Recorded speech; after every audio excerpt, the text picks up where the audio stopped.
recently had performed this at the Unitarian Church in Bethlehem, and the title, like I said, Poetry of the War in All Wars. Everybody, please welcome Todd Carpenter.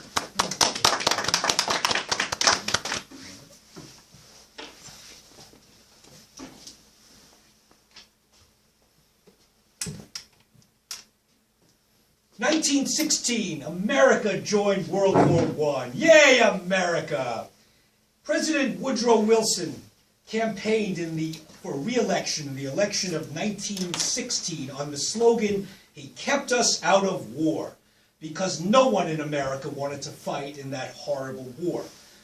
Shortly after Wilson was elected, though, he entered America in the war. So much for democracy. Nobody to this day knows for sure why Wilson brought us into World War I, except for the usual phony pretexts. There's one thing I do know, though.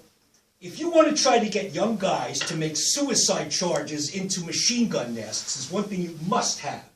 That is really good recruitment songs. And I'm going to sing for you the greatest recruitment song. The greatest recruitment song of all time, written in 1917 by George M. Cohan.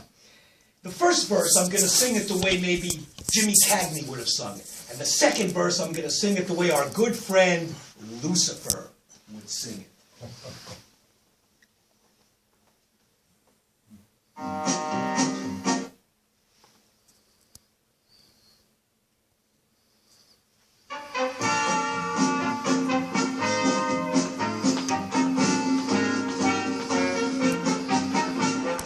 Johnny, get your gun, get your gun, get your gun. Take it on the run, on the run, on the run.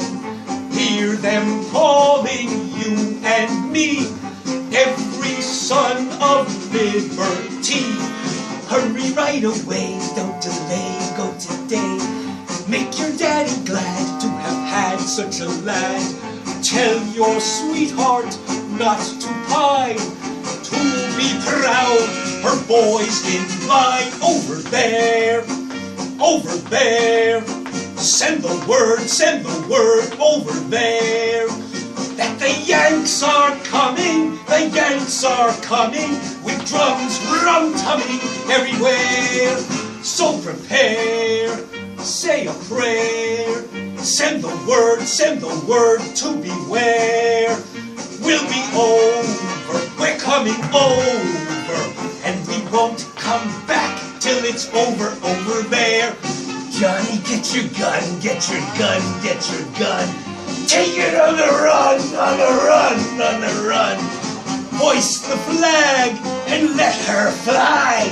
Yankee Doodle, do and die. Ah, pack your little grit, show your grit, do your bit. Yankee to the ranks, from the town to the tanks. Make your mommy proud of you. And the old red, white, and blue. Over there, over there. Send the word over there.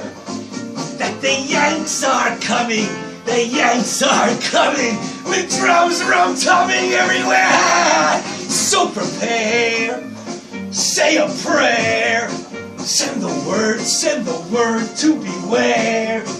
We'll be over, we're coming over, and we won't come back.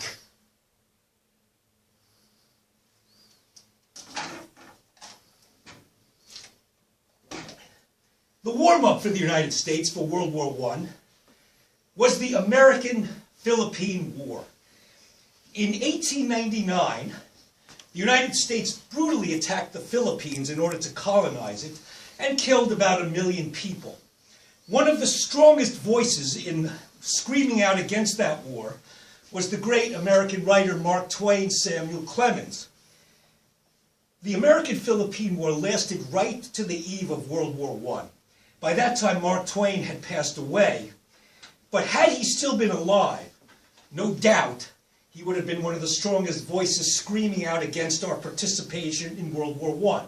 So I decided to include a poem by Mark Twain called The War Prayer. O Lord our God, Help us to tear their soldiers to bloody shreds with our shells. Help us to cover their smiling fields with the pale forms of their patriot dead. Oh God, please help us to drown the thunder of the guns with the shrieks of their wounded, writhing in pain, and help us to lay waste to their humble homes with hurricanes of fire. Oh God, help us to wring the hearts of their unoffending widows with unavailing grief, and please help us to turn them out roofless with their little children to wander unfriended the wastes of their desolated lands in rags and hunger and thirst. Thank you, O God. Amen. Seigfried Sassoon, one of the greatest of the World War I poets, actually survived World War I. And most of them didn't, but he survived. And 6 months after the war, he wrote the following words. Have you forgotten yet? For the world's events have rumbled on since those gagged days, like traffic checked at the corner of city ways. And the haunted gap in your mind has filled with thoughts that flow like clouds in the lit heavens of life, and you're a man reprieved to go, taking your peaceful share of time with joy to spare, but the past is still the same, and war is a bloody game. Have you forgotten yet? Then look down and swear by the slain of the war that you'll never forget. Do you remember the dark months we held the sector at Mametz? The nights you watched and dug sandbags and piled sandbags on parapets? Do you remember the rats and the stench and the corpses rotting in front of the front line trench, and dawn coming dirty white, a chill with a hopeless rain? You ever stop and ask, is it all going to happen again? Do you remember the hour of din before the attack, and the anger and the blind compassion that seized and shook you then as you peered at the doomed and haggard faces of your men? Do you remember the stretcher cases lurching back and the dying eyes and lolling heads, those ashen gray masks of the boys who once were keen and kind and gay? Have you forgotten yet? Then look up, swear by the green of the spring that you'll never forget.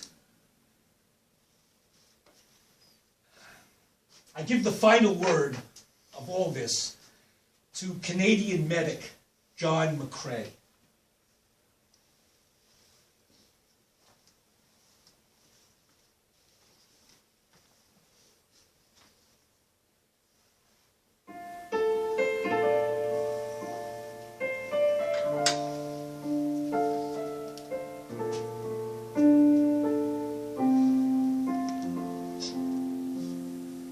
In Flanders fields, the poppies blow between the crosses, row on row, that mark our place. And in the sky, the larks still bravely singing fly, scarce heard beneath the guns below. We are the dead. Short days ago, we lived, felt dawn, saw sunset glow, loved and were loved, but now we lie in Flanders fields, in Flanders fields, but now we lie in Flanders fields. Flanders fields, in Flanders fields, now we lie in Flanders fields. John McCrae died on the Western Front in January of 1918 and was himself buried in Flanders fields. Thank you so much today for listening to these very important words of these men, mostly who fought and died in the war. He who does not learn from the past is condemned to relive it.